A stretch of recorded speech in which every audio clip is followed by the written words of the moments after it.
إن الحمد لله نحمده ونستعينه من يهده الله فلا مضل له ومن يضلل فلا هادي له أشهد أن لا إله إلا الله وحده لا شريك له وأشهد أن محمدا عبده ورسوله اللهم صل وسلم وبارك وأنعم على هذا النبي الكريم سيد المرسلين وعلى آله وصحبه ومن اهتدى بتعاليمه واستنى بسنته وجاهد جهاده واقتدى أثره إلى يوم الدين.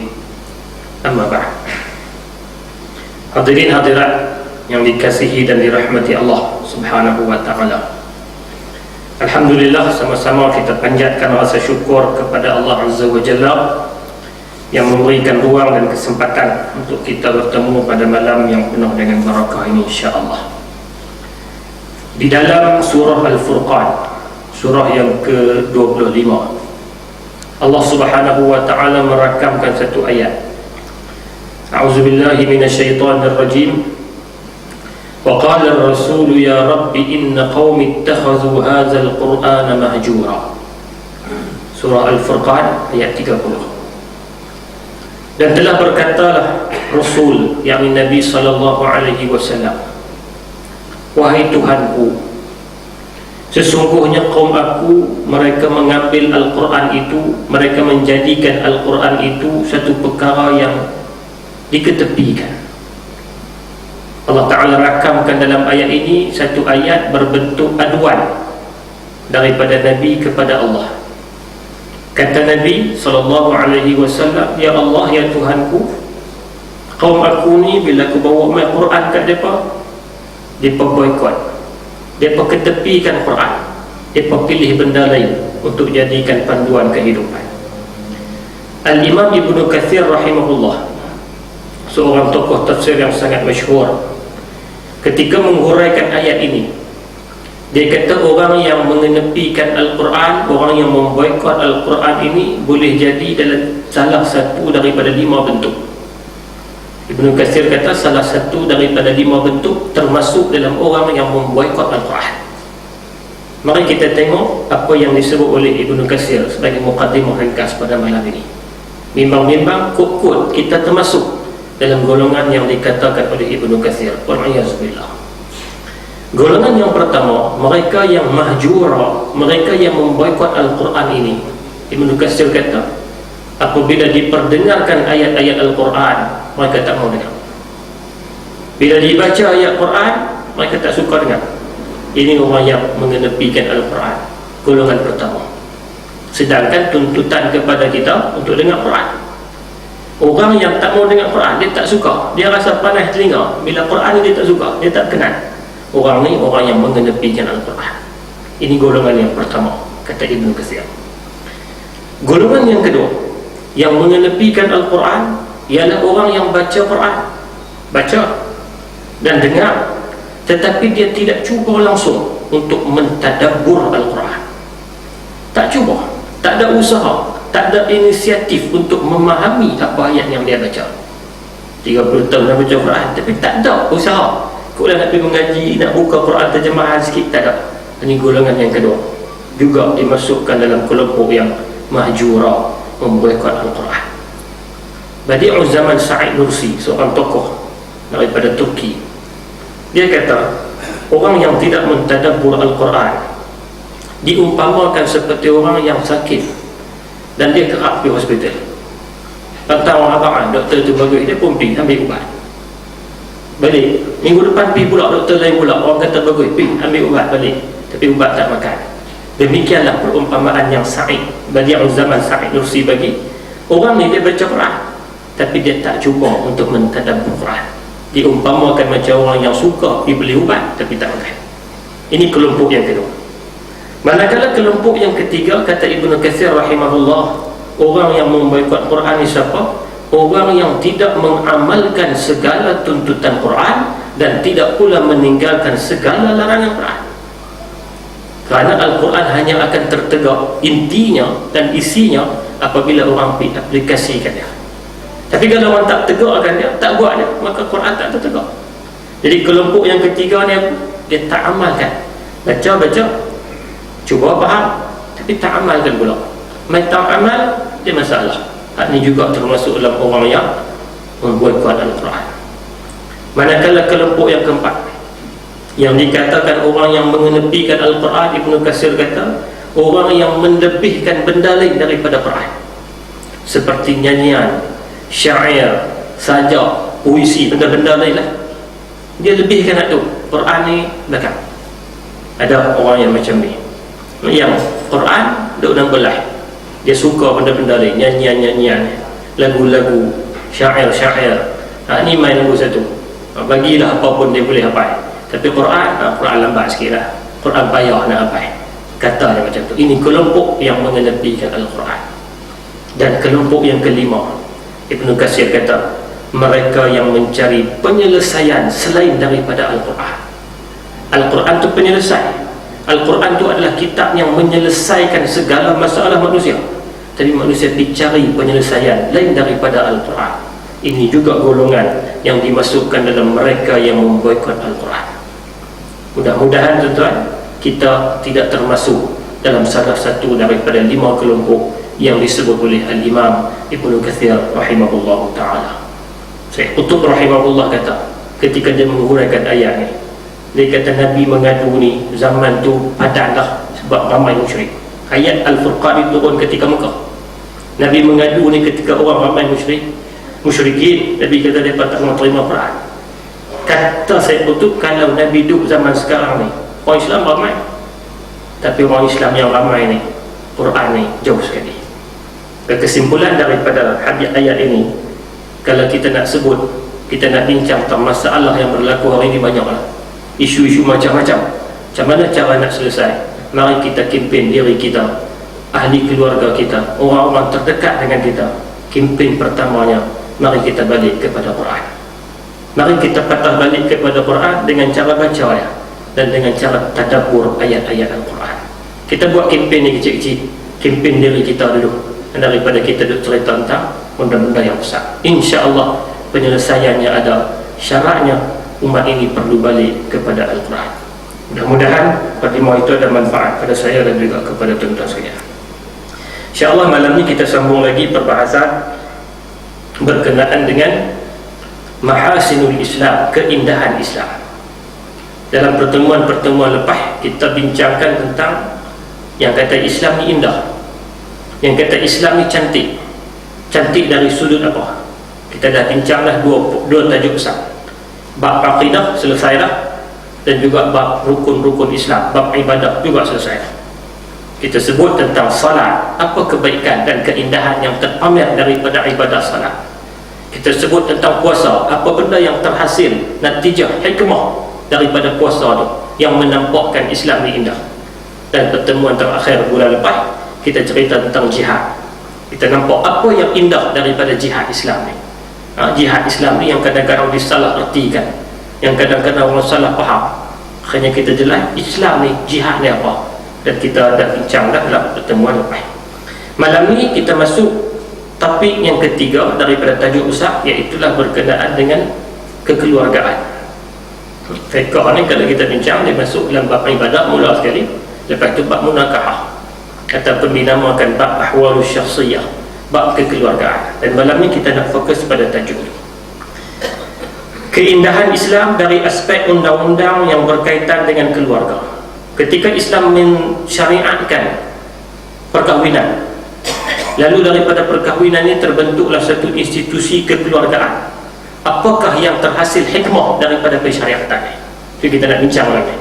Kita bukan nak bincang tentang hukum, kita nak bincang tentang hikmah, tentang maqasid, tujuan daripada persyariatan hukum ini. Hukum semua tahu, sembahyang semua tahu, kata wajib, kita dah bincang lah. Kita bincang apa hikmah, apa maqasid yang terhasil daripada persyariatan hukum yang Allah Ta'ala tetapkan kepada kita.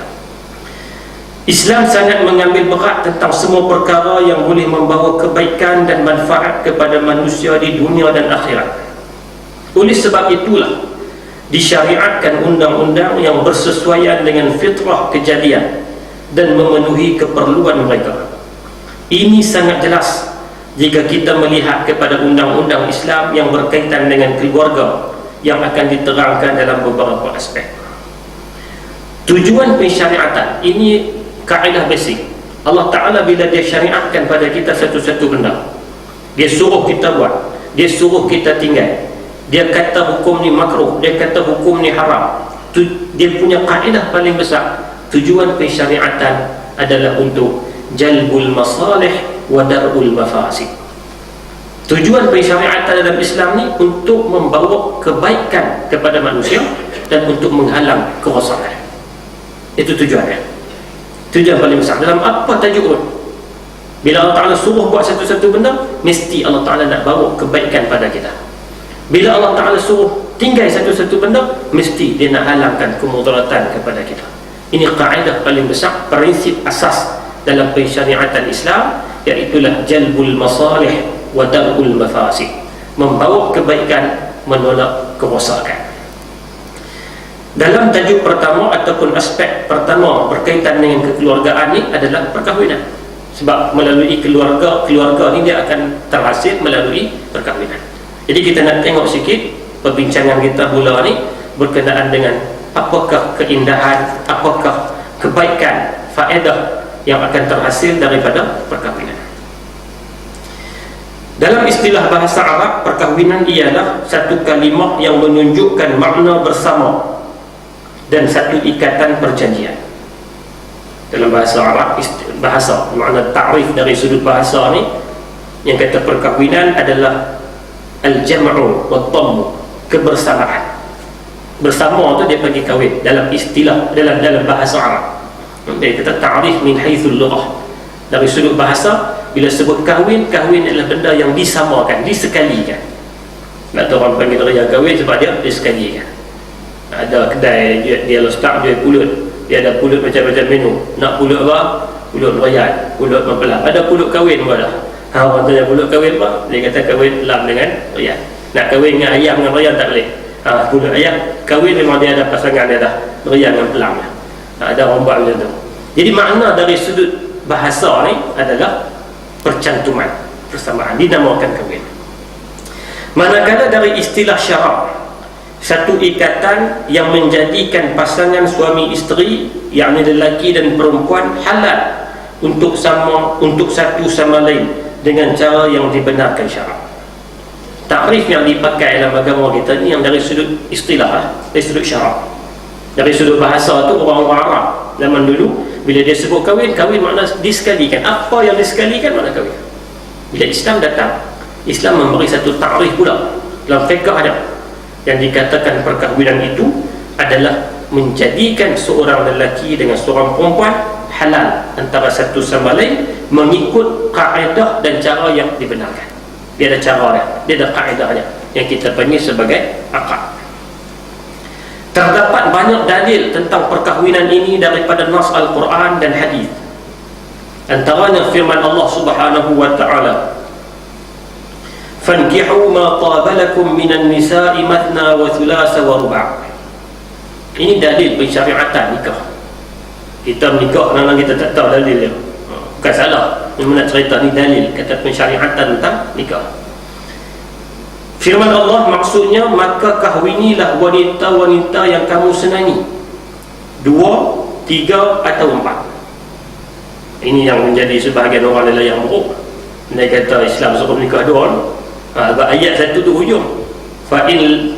Dia kata apa? Fankihu ma taba lakum minan nisa' masna wa thulatha wa ruba' wa in khiftum alla ta'dilu fawahidah. Quran kata nikah 2, 3, 4. Kalau tak yakin nak adil, 1. Mana dia kata Islam suruh nikah 2. Ni dia tak faham tafsiran Al-Quran. Sebahagian daripada kelompok pelampau, saya tak kata semua, tapi sebahagian daripada Syiah Rafidah, mereka menyatakan boleh nikah lebih daripada 4. 9 dia kata. Sebab apa? Bukan 9. Berapa? Masna 2, wa thulatha dan 3, wa ruba' dan 4. Dia campur sebab dia kata waw itu waw ataf. Dia takwil macam tu. Ini orang atas tahu orang yang tak faham lagi, oh dia tak betul ke? Ada salah. Waw itu bukan waw ataf. Masna wa thulatha wa ruba'. Dia kata 2 dan 3 dan 5 dan 4 9. Dia kata boleh menikah 9. Ini sebahagian daripada takwilan susah. Agama kata boleh menikah 2 ataupun 3 ataupun 4. Kalau kamu tak boleh berlaku adil, fawahidah, satu dah cukup. Ini dalil kata pensyariatan hukum nikah. Dalam surah An-Nur ayat 32 Allah Ta'ala berfirman, wa ankihul ayama minkum was-salihin min ibadikum wa imaikum. Kahwinkanlah orang yang bersendirian di antara kamu dan orang yang layak berkahwin daripada hamba-hamba sahayamu yang lelaki dan hamba-hamba sahayamu yang perempuan. Ayat ni lebih jelas. Quran kata apa? Wa ankihu, nikahlah. Arahan. Nikahlah orang yang bersendirian di antara kamu. Makna agama ni tak suka kalau hidup bersendirian, bujang-bujang tak suka, dia suruh nikah. Ayat itu menunjukkan kata nikah benda yang disyariatkan. Sabda Nabi sallallahu alaihi wasallam, an-nikahu min sunnati faman lam ya'mal bi sunnati falaysa minni wa tazawwaju fa inni mukathirun bikumul umam wa man kana za qawlin falyankih wa man lam yajid fa alayhi bis-siyam fa inna as-sawma lahu wija. Hadis riwayat daripada Ibnu Majah. Kata Nabi SAW, perkahwinan adalah sunnahku. Dia kata, kahwin ini sunnah aku. Sesiapa yang tidak beramal dengan sunnahku, maka dia bukan dari kalangan aku. Nabi kata, siapa-siapa yang tak mau ikut sunnah aku, dia bukan dengan aku. Ini sunnah, ini cara hidup aku. Berkahwinlah, kerana melalui kamu bilangan umatku mengatasi bilangan umat yang lain. Nabi suruh kahwin. Sebab apa? Dia boleh menghasilkan keturunan, dan keturunan ini Nabi suka kalau diperbanyakkan, kerana umat Nabi akan lebih daripada umat orang lain. Sesiapa yang mampu hendaklah dia berkahwin. Sesiapa yang tidak mampu pula hendaklah dia berpuasa, kerana puasa dapat mengawal hawa nafsunya. Ini antara hadis dan ayat-ayat Quran yang nak ceritakan kepada kita tentang pensyariatan hukum perkahwinan. Maknanya perkahwinan ni benda yang disyariatkan, yang agama suruh, dan dia ada dalil-dalilnya. Kalau kita bincang dari sudut hukum, kita buka kitab fiqh lah, lambat dari sudut hukum. Sebagai contoh dalam fiqh Syafi'i, dia kata hukum asal perkahwinan ni harus ataupun sunat. Kemudian hukum ni boleh berubah mengikut keadaan orang. Ada orang hukum perkahwin bagi dia wajib. Ada orang hukum kahwin bagi dia haram. Walaupun hukum asal berkahwin ni adalah sunat, tapi bagi dia haram. Contoh orang yang bagi haram ni, dia yakin kalau dia menikah dia akan menzalimi orang lain, ataupun dia tak mampu untuk laksanakan tuntutannya, dia tahu je lah, maka dia haram. Walaupun hukum asal perkahwinan ni adalah sunat. Itu kalau kita boleh rujuk dalam kitab-kitab fiqh, khususnya dalam mazhab Syafi'i rahimahullah ta'ala. Kemudian faedah dan kepentingan perkahwinan bagi semua individu, masyarakat dan bangsa. Ini poin dia. Daripada perkahwinan ni, apa yang terhasil? Apakah kebaikan? Apakah keindahan? Apakah kecantikan Islam daripada syariat perkahwinan yang kita akan nampak? Yang pertama, perkahwinan membawa kepada ketenangan dan kerehatan jiwa. Ini menunjukkan kesempurnaan nikmat dan rahmat Allah atas makhluknya dengan menjadikan mereka berpasang-pasangan, lelaki dan perempuan. Dia menjadikan kedua-duanya daripada jenis yang sama, mewujudkan antara mereka perasaan kasih sayang, lalu mereka cenderung dan berasa tenteram antara satu sama lain. Keindahan, kecantikan pertama sekali dia kata, bila kahwin ni dia akan bawa kepada ketenangan dan tenangnya jiwa. Ini secara kebiasaan lah. Ada sebahagian orang nikah lagi serabut, ada. Tapi secara kebiasaan dia cakap, secara umumnya bila berkahwin ni dia akan bawa kepada benda tenang. Dan itulah yang Quran sebut dalam surah Rum ayat 3 ayat 21. Wa min ayatihi an khalaqa lakum min anfusikum azwaja litaskunu ilaiha wa ja'ala bainakum mawaddatan wa rahmah inna fi dhalika laayatin liqaumin yatafakkarun. Antara tanda-tanda kekuasaannya ialah dia menciptakan untukmu isteri-isteri daripada jenismu sendiri, supaya kamu cenderung dan berasa tenteram kepadanya, dan dijadikannya antaramu kasih sayang, rasa kasih dan rasa sayang Sesungguhnya pada yang demikian itu terdapat tanda-tanda bagi orang yang berfikir. Allah sebut di antara hebatnya penciptaan Allah, dia jadikan manusia ni berpasang-pasang. Ada lelaki, ada perempuan, dan ditanam dalam jiwa manusia ni rasa cenderung. Sebab itu agama bila mai, dia tak haramkan fitrah, tetapi dia memperbetulkan fitrah manusia. Fitrah manusia ni apa? Lelaki dia cenderung kepada perempuan, itu fitrah manusia. Allah Ta'ala cipta manusia, dia bekalkan macam tu saja. Lelaki ni bila dia dengan orang perempuan, dia cenderung, dia ada karannya. Bila agama mai, Islam mai, dia tak haram, tak boleh cenderung, tak boleh kena duduk seorang-seorang. Tak, dia memperbetulkan fitrah, dia perbetulkan. Boleh dengan kaedah dan cara dia. Ini kata Islam, dia tidak mengharamkan fitrah, tetapi dia memperbetulkan fitrah. Dia tidak mengharamkan budaya, tetapi dia memperbetulkan budaya. Kita ada bagi contoh kan, bila Islam Islam tak haramkan budaya satu-satu kaum. Budaya kaum-kaum tertentu Islam tak haram, cuma Islam perbetul kaedah supaya betul, supaya tepat. Macam contoh dari sudut pakaian. Setiap kaum dia ada pakaian masing-masing. Orang Melayu dia pakai baju Melayu. Islam tak kata tak boleh kena pakai jubah semua. Tak. Sebab jubah bukan pakaian Islam, pakaian Arab asalnya. Cuma Islam kata apa? Pakailah apa pun, yang penting tutup aurat. Itu kaedah dia. Islam dia tidak mengharamkan tu, tetapi dia memperbetulkan. Dia tidak mengharamkan fitrah, dia memperbetulkan fitrah. Dia tidak mengharamkan budaya, dia memperbetulkan budaya. Ini kaedah Islam. Yang kedua, perkahwinan adalah satu jalan yang unggul untuk menjaga kesucian diri setiap suami dan isteri daripada terjebak ke dalam dosa kerana memenuhi nafsu mereka dengan cara yang salah dan dilarang syariat. Yang kedua, tujuan pensyariatan perkahwinan ni apa? Jaga kehormatan diri supaya tak terjerumus ke dalam lembah yang salah, bertentangan dengan syarak. Abdullah bin Mas'ud meriwayatkan bahawa Rasulullah telah bersabda, "Ya ma'syar asy-syabab, man istata'a minkumul ba'ata falyatazawwaj, fa innahu aghaddu lil-basari wa ahsanu lil-farji, wa man lam yastati' fa 'alayhi bis-shawm fa innahu lahu wija." Ini sahih, riwayat Bukhari dan Muslim. Nabi kata, wahai anak muda, satu hari Nabi pergi ke hadis ni dia ada sebab lah, Nabi lintas di majlis anak orang muda duk sembang di kalangan mereka ni. Nabi jumpa mereka, Nabi kata, ya ma'syar asy-syabab, wahai anak-anak muda, sesiapa yang mampu di kalangan kamu, siapa-siapa yang mampu ni dari sudut fizikalnya, dari sudut materialnya, zahirnya, batinnya, mampu, maka hendaklah berkahwin. Falyatazawwaj. Sebab itu ada sebahagian ulama fiqh, antaranya mazhab zahiri lah. Mazhab zahiri ni mereka berpegang kepada zahir nas. Kadang-kadang pandangan mereka pelik-pelik, tapi mereka satu mazhab fiqh yang diiktiraf. Cuma dia tak berkembang lah, pengikut dia tak ada dah. Mazhab zahiri dia berpandangan hukum nikah ni wajib. Selagi dia tak nikah, dia tak memenuhi tuntutan kewajipan. Sebab sebab Nabi arahkan, falyatazawwaj, maka hendaklah kamu kahwin. Nabi kata, hendaklah tu amal ni perintah. Ini mazhab Zahiri ni satu mazhab, satu aliran yang mereka ni berpegang dengan zahir nas. Dari sudut perkembangan fiqh tak ada orang mazhab tu, tapi dia pernah wujud satu ketika dulu. Mereka memang strict lah. Nas kata apa, tu lah dia tak boleh.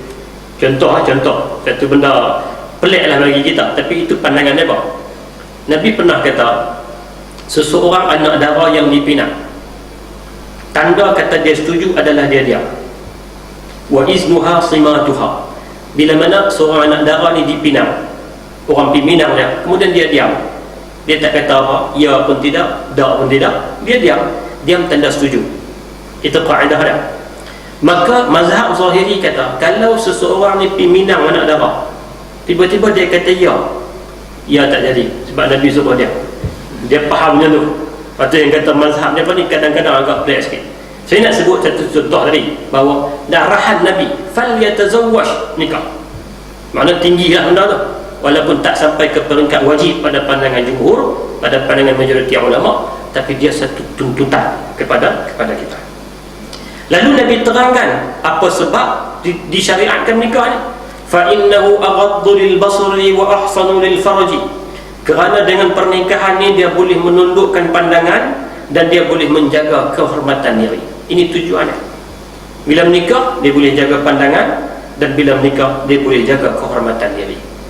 Cuma agama ni dia bagi alternatif. Wa man lam yastati', siapa-siapa tak mampu menikah, tak boleh nikah, tak ada ruang nak menikah, sama ada dengan sebab tertentu lah, tak boleh menikah, fa alayhi bisawm, hendaklah dia puasa. Fa innahu lahu wija', kerana puasa ni adalah benteng, perisai daripada kita terjerumus dalam lembah syahwah, lembah yang salah.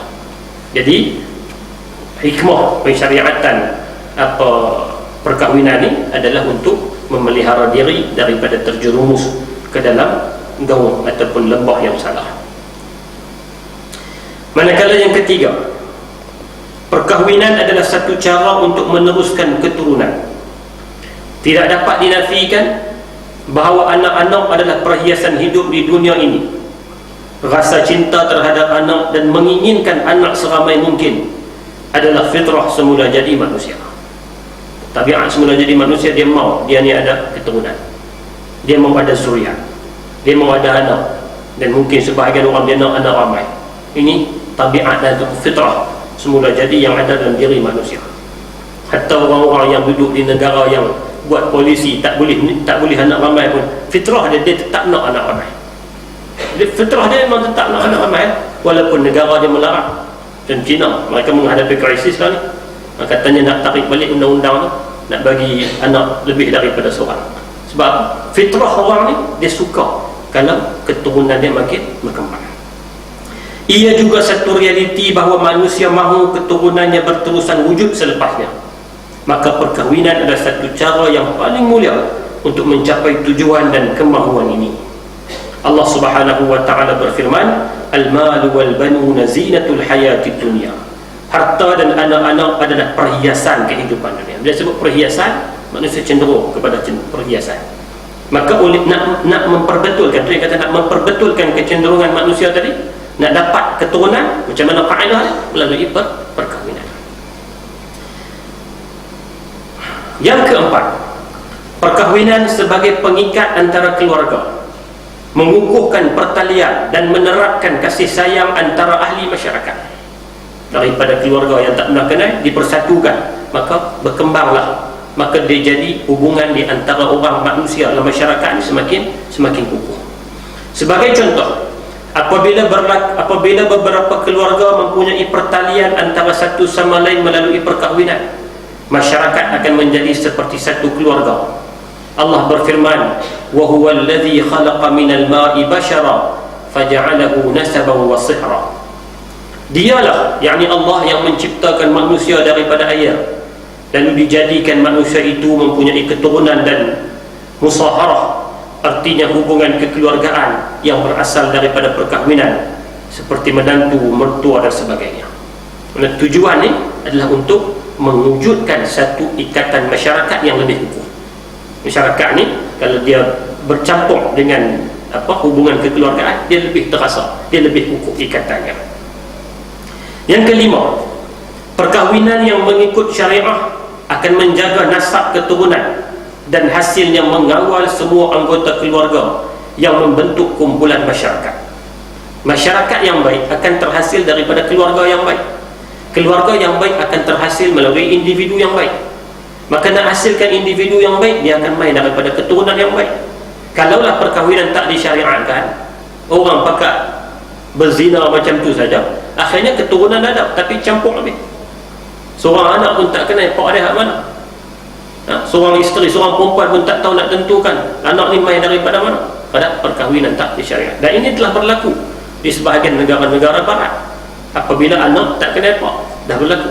Maka Islam dia datangkan perkahwinan, tujuan dia supaya keturunan ni satu benda yang mulia, maka dia perlu terpelihara.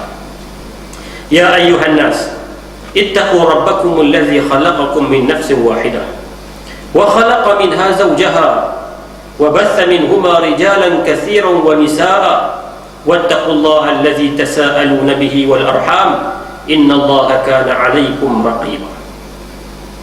Wahai sekalian manusia, bertakwalah kepada Tuhanmu yang telah menciptakan kamu daripada diri yang satu, dan daripadanya Allah menciptakan isterinya, dan daripada kedua-duanya Allah membiakkan lelaki dan perempuan yang ramai.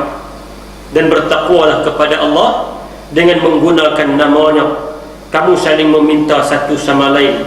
Peliharalah hubungan silaturrahim, sesungguhnya Allah selalu menjaga dan mengawasi kamu. Ayat ini Allah Ta'ala sebut dengan jelas, manusia ni main daripada perkahwinan, keturunan ni main daripada perkahwinan, dan dia akan terjaga nasab. Orang Arab dia jaga nasab, orang Arab dia jaga nasab, dia jaga keturunan dia. Sebab tu dia pun ada silsilah apa. Kita jaranglah, dekat 2-3 lebih yang kita kenal. Tapi orang Arab dia jaga keturunan sampai ke atas. Jika dibiarkan perhubungan bebas antara lelaki dengan perempuan tanpa ada ikatan perkahwinan, tidak akan ada bezanya antara anak manusia dengan anak haiwan dari segi kerosakan dan tiadanya ikatan kekeluargaan. Kalau tak ada perkahwinan ni, manusia tak beza dengan haiwan. Haiwan tak ada masalah, pak dia siapa pun tak kenal. Tapi manusia, oleh kerana adanya perkahwinan, maka terjaga. Ini di antara garis nak membezakan antara manusia dengan haiwan. Ada haiwan yang Allah Ta'ala takdirkan mereka ni jenis jaga keturunan juga. Mengikut kajian salah satu, saya pun tak pastilah, mungkin ada tuan-tuan yang ni, unta, katanya unta ni dia memang kajian menunjukkan dia tahu ini daripada keluarga dia tak akan bahasa mudah, dia tak akan zina. Walaupun binatang ni tak kira zina, tapi nak bagi faham bahasa mudah mengikut kajian macam tu. Maka dibezakan di antara manusia dengan jenis-jenis haiwan yang lain adalah melalui perkahwinan. Anak itu akan wujud tanpa mempunyai ahli keluarga dan tidak mengenali ibu dan bapanya kalau tak ada perkahwinan. Apabila anak kehilangan ibu dan bapa, maka ia akan kehilangan adik-beradik, ibu saudara, bapa saudara dan sebagainya. Dia tidak ada hak atas keturunan, dan kehadiran mereka boleh memberi kegembiraan, ketenangan, kebanggaan dan sebagainya. Jadi kalau tak ada perkahwinan ni, tak ada adik-beradik, dia tak ada adik-beradik, tak ada rangkaian, dia tak akan melahirkan satu masyarakat yang sejahtera. Kalau masyarakat, dia hanya akan terlahir daripada keluarga yang bagus. Seterusnya, di antara hikmah perkahwinan ialah perkahwinan yang halal mengekal dan menjaga keturunan dengan menentukan tanggungjawab setiap individu terhadap satu sama lain. Melalui perkahwinanlah seseorang itu dapat mengenali bapanya, ibunya, saudara maranya dan sebagainya. Setiap mereka mempunyai hak-hak dan tanggungjawab tertentu atasnya. Begitu juga sebaliknya terhadap setiap daripada mereka. Mana bila kita tahu keturunan kita ni, bila terjaganya keturunan tadi, dan setiap orang tu dia ada tanggungjawab terhadap diri masing-masing dan terhadap orang yang di bawah tanggungjawabnya. Ini hadis yang cukup popular yang disebut oleh Nabi SAW, riwayat daripada Abdullah bin Umar. Kata Nabi, ala kullukum ra'in wa kullukum mas'ulun an ra'iyatih, fal amiru allazi 'ala an-nasi ra'in wa huwa mas'ulun an ra'iyatih, wal rajulu ra'in 'ala ahli baitihi wa huwa mas'ulun 'anhum, wal mar'atu ra'iyatun 'ala baiti ba'liha wa waladihi wa hiya mas'ulatun 'anhum, wal 'abdu ra'in 'ala mali sayyidihi wa huwa mas'ulun 'anhu, ala fa kullukum ra'in wa kullukum mas'ulun an ra'iyatihi. Hadis ni kalau bagi kat tiap orang manusia semua, kita katalah warga Malaysia, hafal hadis ni, praktik hadis ni, maka akan lahir satu masyarakat yang betul-betul sejahtera. Hadis ni kalau bagi kat semua orang, sama ada dia orang bawah ke, dia orang atas ke, dia ketua ke, dia pernah menteri ke, dia apa, baca hadis ni, dia akan lahir satu masyarakat yang betul-betul takut pada Allah Azza wa Jalla. Apa Nabi kata? Ketahuilah bahawa setiap daripada kamu adalah pemimpin, setiap daripada kamu adalah penjaga, dan setiap kamu bertanggungjawab atas jagaannya. Dia kata tiap kamu ni, anak Adam, manusia, sekata nama manusia, tanpa pemimpin, dan ada tanggungjawab. Bila sebut pemimpin, ada tanggungjawab. Bukan takat tanggungjawab. Tanggungjawab tu apa? Tanggung satu bab dan akan disoal. Dia akan kena jawab. Tu dinamakan tanggungjawab. Makna ada bebanan dan dia akan dipersoalkan. Pemerintah yang memerintah orang ramai adalah pemimpin, maka dia bertanggungjawab ke atas rakyatnya. Pemerintah bab dia duduk paling atas, dia bertanggungjawab pada siapa? Selain daripada diri dia, tanggungjawab dia kepada orang bawah dia. Siapa orang bawah dia? Rakyat dia. Rakyat dia. Sebab tu Sayyidina Umar Al-Khattab pernah tersentak dengan kata-kata daripada seorang wanita tu. Umar Al-Khattab ada satu filem orang Arab buat dalam MBC, tuan-tuan boleh download, ada, saya tak pastilah.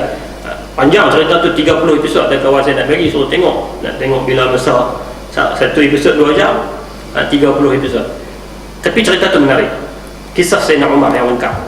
Mungkinlah ada beberapa fakta yang perlu diperbetulkan, tapi secara keseluruhannya kisah tu menarik. Dan antara part yang dimasukkan dalam kisah tu, ketika mana Sayyidina Umar pernah satu hari dia ronda. Kan tabiat Sayyidina Umar ni suka jalan malam, suka ronda, pergi tengok orang rakyat dia buat apa.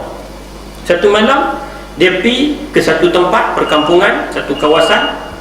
Dia tengok seorang perempuan sedang duk masak, dan anak-anak duk teriak.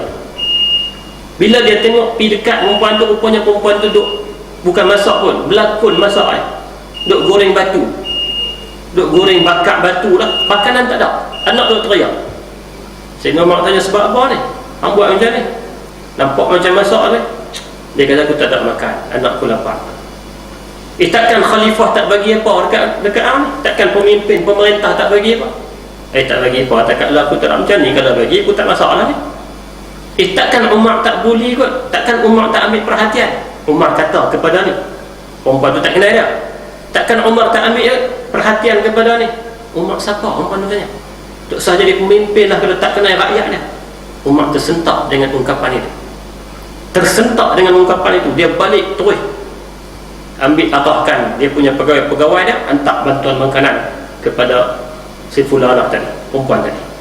Demikian, dia kata pemimpin itu satu contoh. Kita nak bagi contoh ni, kalau contoh pemimpin ni dalam dunia Islam, dalam sejarah Islam ni, tokoh pemimpin yang hebat Umar lah. Itu satu contoh, sebenarnya banyak lagi contoh Umar. Maka Nabi kata pemerintah dia tanggungjawab kepada semua rakyatnya. Seorang lelaki adalah pemimpin ahli keluarganya dan dia bertanggungjawab atas mereka. Skop yang kecil sikit. Tadi pemerintah, kita kata kita tak pemerintah, okey, skop yang kecil sikit. Lelaki dia ada tanggungjawab di bawahnya. Siapa dia? Isteri dia, anak-anak dia. Seorang perempuan adalah penjaga rumah tangga suaminya. Perempuan pun ada tanggungjawab terhadap rumah tangga dan anak-anaknya, dan dia bertanggungjawab ke atas mereka. Seorang hamba adalah penjaga harta tuannya dan dia bertanggungjawab ke atasnya. Ketahuilah bahawa setiap daripada kamu adalah pemimpin dan setiap kamu bertanggungjawab atas jagaannya. Jadi hadis ni tu saya sebut tadi, kalau semua orang boleh dihadar hadis ni, dia merasai bahawa dia adalah pemimpin, maka dia bertanggungjawab di bawah orang yang di bawah kepimpinannya, akan sejahtera lah masyarakat. Masalahnya bukan semua orang faham hadis ni. Kalau faham pun dia kena boleh di hadis ni nak kena bagi sebarkan dan bagi tekankan supaya mai perasaan dalam diri kita bahawa kita akan dipersoalkan di hadapan Allah Subhanahu wa taala tentang tanggungjawab yang ada di bawah kita. Maka setiap orang mempunyai hak dan tanggungjawab yang mesti ditunaikan, dan adalah sukar untuk mengenal pasti hak-hak ini dan mengetahui bagaimana untuk menunaikan tanggungjawab atas yang berhak, melainkan dengan mengetahui hubungan dan pertalian yang kuat dan sah antara setiap individu. Bila dia kata tadi seorang ibu, seorang ayah dia tanggungjawab ke anak dia, maka nak tahu anak tu melalui keturunan.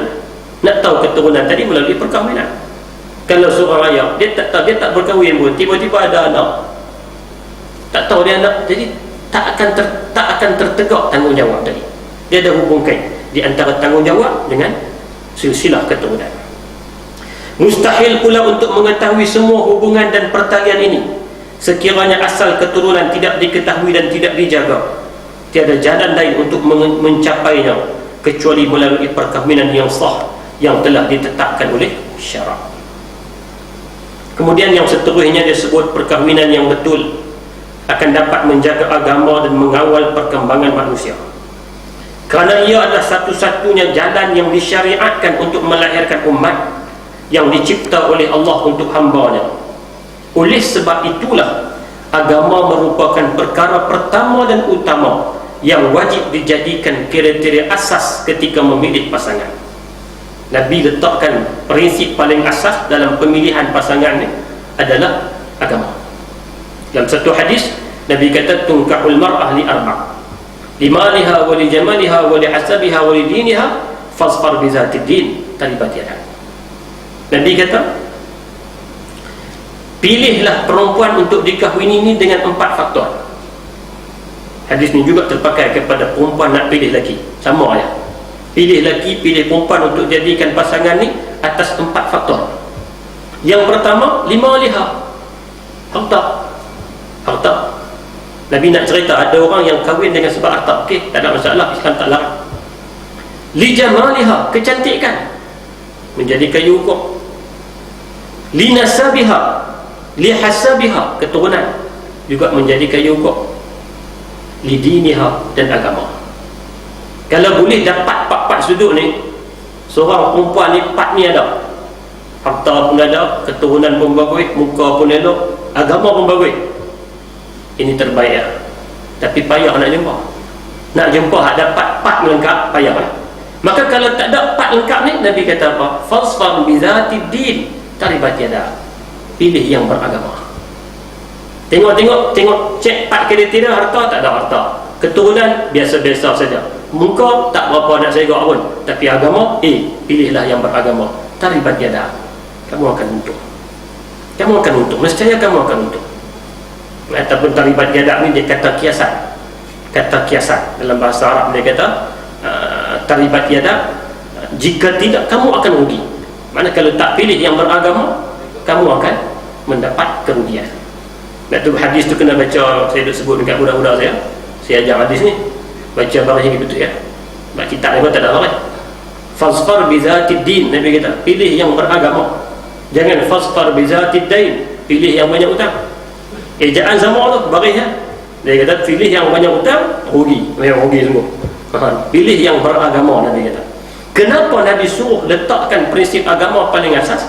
Kerana perkahwinan ni nak bawa kepada pembinaan agama, pembentukan agama, menegakkan nilai-nilai dan syiar-syiar agama. Jika sebuah perkahwinan antara dua pihak berasaskan agama dan mereka dikurniakan zuriat itu adalah yang baik dan saleh, mereka akan berpegang teguh dengan agama dalam urusan mereka sendiri dan menjaganya dalam kalangan ahli keluarga dengan melakukan amar ma'ruf dan nahi munkar. Jadi kalau terbina institusi keluarga ini di atas dasar agama, maka dia akan melahirkan keturunan juga di atas dasar agama. Inilah sebahagian daripada keindahan ataupun kecantikan yang Islam tampilkan melalui pensyariatan perkahwinan. Dia sebut kepada kita ni banyak lagi. Saya baca sebahagian, insya-Allah kita akan sambung, kita akan tengok dalam pertemuan-pertemuan yang akan datang. Banyak lagi, antaranya perkahwinan dia merupakan punca kepada keberkatan rezeki. Nah, ini juga disebut oleh Allah Ta'ala dalam Al-Quran. Tinggal lagi yakin dah ya. Punca keberkatan rezeki ini sebahagiannya mai daripada perkahwinan. Nah, perkahwinan juga dia kata menjadikan umat manusia bertambah. Dan bila umat manusia bertambah, Nabi suka. Nabi sangat berbangga apabila keturunan dia, apabila umat Nabi ini semakin ramai. Dan yang lebih penting, melalui perkahwinan dia bukan membawa kepada faedah dunia saja, bahkan dia boleh bawa kepada faedah akhirat. Dalam satu hadis Nabi kata, "Iza mata ibnu Adam inqata'a 'amaluhu illa min salas. Sadaqatin jariyah aw 'ilmin yuntafa'u bihi aw waladin salihin yad'u lahu." Apabila matinya seorang anak Adam, terputus habis amalannya kecuali daripada 3 sumber: sedekah jariah, ilmu yang bermanfaat, dan doa daripada anak soleh. Anak soleh nak main mana? Kalau tak ada melalui perkahwinan. Maka perkahwinan dia bukan membawa sekadar manfaat dunia, manfaat akhirat juga akan dapat. Anak yang soleh bila dia doakan kepada ayah dia, maka pahala itu berterusan. Amal waladin salih, anak salih, bukan anak kepada soleh, anak yang soleh. Kalau anak soleh dia terhad lah, nama soleh adalah untung. Anak yang soleh yang sentiasa berdoa kepada ibu dan ayahnya. Itu sebahagian daripada faedah ataupun keindahan Islam yang terpamer daripada perkahwinan. Kemudian yang kedua nanti dia akan sebut pada kita beberapa keindahan Islam. Kenapa Islam mengharuskan poligami? Tajuk ni mengaji tak apa, praktikal pun tak praktikal ikutlah. Bukan kata kena mengaji amal tu baik. Lagi duk faham kan orang nak sebut mengaji ni kalau tak amal dia lupa. Ada orang nak amal tu, ada benda yang dalam agama ni kita mengaji tak perlu amal. Ada benda yang kena amal nanti, ada benda yang kena amal terus. Jadi tajuk yang akan datang ni, kenapa Islam mengharuskan poligami? Poligami kenapa? Sebab apa? Dia ada hikmah dia ada faedah dan dia ada keindahan yang terpamer daripada hukum tersebut. Tuan-tuan yang dikasihi dan dirahmati Allah Subhanahu wa taala, insya-Allah tajuk itu akan kita tengok dalam pertemuan yang akan datang jika diizinkan oleh Allah Subhanahu wa taala. Mudah-mudahan apa yang kita bincangkan pada malam ini, saya sebut awal tadi, yang kita bincangkan bukan hukum. Kita hukum semua kita tahu, cuma kita bincangkan tujuan hukum tadi, ataupun dalam bahasa dia panggil maqasid, tujuan daripada hukum tadi. Kenapa hukum kahwin semua tahu benda yang disyariatkan, tujuannya apa kita dah senaraikan tadi satu-satu. Mudah-mudahan dari sinilah akan terpamernya wajah Islam yang sebenar, wajah Islam yang membawa keindahan, wajah Islam yang membawa kerahmatan. Untuk siapa? Lil alamin, untuk sekalian alam. Jadi mudah-mudahan tuan-tuan ada manfaat pertemuan kita pada malam ini. Segala yang baik datang daripada Allah Subhanahu wa taala. Tersalah dan tersilap saya mohon ampun daripada Allah. Mohon maaf daripada tuan-tuan dan puan-puan sekalian. A'udzubillahi minasyaitonirrajim. Bismillahirrahmanirrahim. Allahumma anfa'na bima 'allamtana wa 'allimna mimma yanfa'una warzuqna 'ilman nafi'a birahmatika ya arhamar rahimin. Rabbana hab lana min azwajina wa dhurriyyatina qurrata a'yun waj'alna lil muttaqina imama. Rabbana atina fid dunya hasanah wa fil akhirati hasanah wa qina adzaban nar. Wa sallallahu ala nabiyyina Muhammad wa ala alihi wa sahbihi wa sallam. Walhamdulillahi rabbil alamin. Qulu qawli hadza wa astaghfirullahal azim. Assalamualaikum warahmatullahi wabarakatuh.